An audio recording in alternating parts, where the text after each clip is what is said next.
All right, here we go. So, a small library has books on 20 different subjects, including most prominently history. So, I'm not going to just read forward. I will first understand what this part is saying. There are inferences you can draw. So, the library has books on 20 subjects. These could be any subject, history, geography, literature, whatever. But then it says most prominently it's history. What does that mean for us?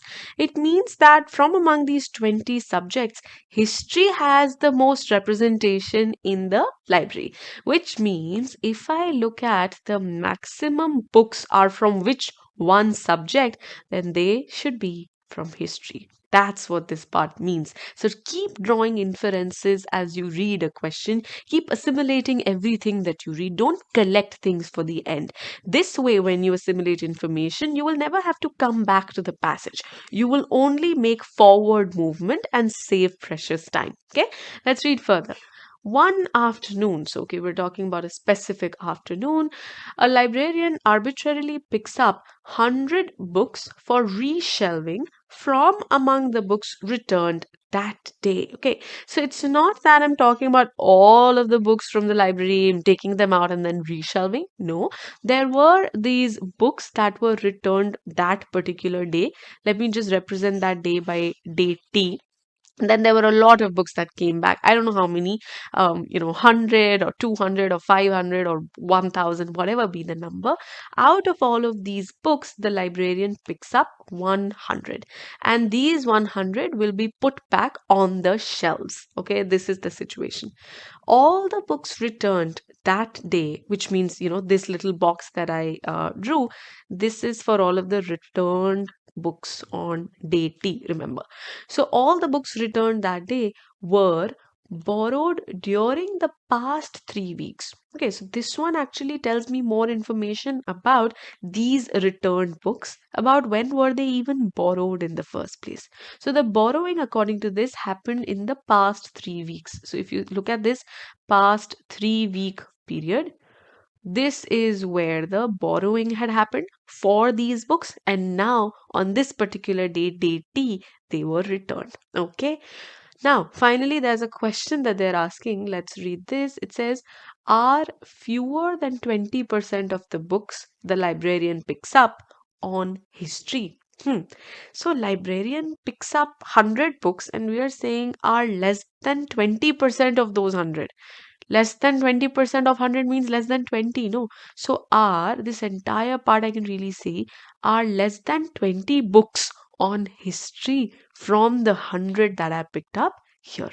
Now, this is how we first understood the data set completely. Everything given to us, we now completely understand. A quick test for that is close your eyes and see if you can explain the situation to yourself. You should be able to talk about the entire situation. Obviously, the exact words used, they do not matter, but the entire context should be very, very clear in your head. Now, see how owning the data set, truly understanding it, came with note taking. This is an ability that you have to develop. It's a very, very important skill set, and good note taking means that you never have to read the passage again. Now, I'm not just going to jump into solving and going into the statements. We will first visualize the approach to solve this. This was your step one. Now we've brought the notes here. Let me put that here. Perfect here. And now, what's your next step? Once you own the data set, next step is to visualize the approach. As I said, you will not jump into the statement straight away. You'll first build an approach to understand what exactly do you want to look for in your statements. So we will come back here and use all of the information we had here. So visualizing the approach is a natural next step of owning the data set. And unless you own it this way, you will not be able to visualize. So let's think, what is the question really asking? Again, are fewer than 20 books, because it was out of 100, are fewer than 20 books that the librarian picked up on history. That means if I look at these 100 books that were picked up, I want to see is history, number of history books basically, less than 20. Simple. This is how I can represent my situation. This is not from the entire library. This is out of the 100 that the librarian picked up. Out of 100 picked up. This is what I ultimately need to find out. And so essentially, the approach for me will be to see if there's a way to find out that from the 100 books picked up, how many were picked up for history. If this number here is less than 20, then the answer to my question is a yes. But if this number is greater than 20 or equal to 20, then the answer to my question is no. So either I find information directly about history, or maybe I find out information about the non-history books. I will still be able to subtract that from 100 to get my history contribution. So this is what we need to try to find out from the statements. This is how we visualize the approach. Perfect. And now it's time for the final step. Execute the approach. So, as I analyze my statements, I will keep that visualization in front of me. Okay, so here we have everything. We'll come back to the notes if needed. For now, we will focus only on the statement and on this approach that we visualized. Let's read the statement now. It says fewer than 20% of the books in the library are on history. This is talking about all of the books in the library. So it's not just the 100 book set that was picked up from the ones returned today. It's not talking about this. Instead, it's talking about the entire library and saying that less than 20% of the books are history. Now, whatever is happening in the entire library, does that give me the exact number from these 100 that were returned that particular day? Not at all. I have no idea how many history books were borrowed and therefore returned. I do not have sufficient information, and therefore, if I look at my choices, since statement 1 is insufficient, I'm going to reject choices A and B. And with this, then let's go into statement 2. Okay, here is statement 2. Let's read.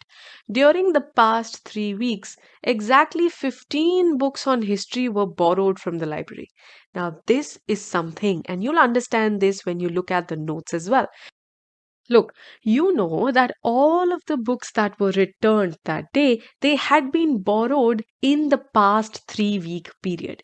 That means if, past 3 week period, 30 books were borrowed, suppose, then all of the returned books were from these 30 books only. The returned books on this day were not from any prior period, not from 4 weeks ago, and so on. That is what we were given here. Now we are given that 15 history books exactly were borrowed in the past 3 weeks, which means that the return books that I am talking about can only have some or all of these 15 books. Well, either all 15 came back on this day or some people still did not return. Nowhere is it saying that all of the books borrowed in the past 3 weeks were returned on this day. What we are saying is all of the books returned had been borrowed in the past 3 weeks. So what I know is that the returned books here would be less than equal to 15. Okay, this is again just history books. Now, if returned books only were less than equal to 15, then from these, when I pick up 100, I cannot pick up 16 books because I don't even have that number, which means this number that I am picking up for history, this number is really less than equal to 15. And if it is less than equal to 15, it obviously is less than 20, and therefore I have a sure yes. This makes my second statement sufficient. So if you bring back your choice analysis, A and D were already out, and now statement 2 working means that your correct answer is choice B. So just see how nicely we had understood the question, that when we were doing our statements, we did not need to go back to the passage. And everything began by us first reading this really, really carefully, understanding everything. So once you read it, you visualize it, you take your notes, and then once you own the data set so well, visualizing the approach was actually really, really simple, that it's only those 100 we're talking about, the ones that will be picked up, and from among those you want to see how many history books are there. This tree diagram makes it so clear. Okay, when exactly am I saying yes? When exactly am I saying no? And of course, a statement would be sufficient if it gives you a sure yes or a sure no, not a maybe. Then, with this clear approach, we went into each statement, and then each statement was very, very simple to analyze. We could very easily reject statement one because it was not talking about those 100 books, it went to everything in the library.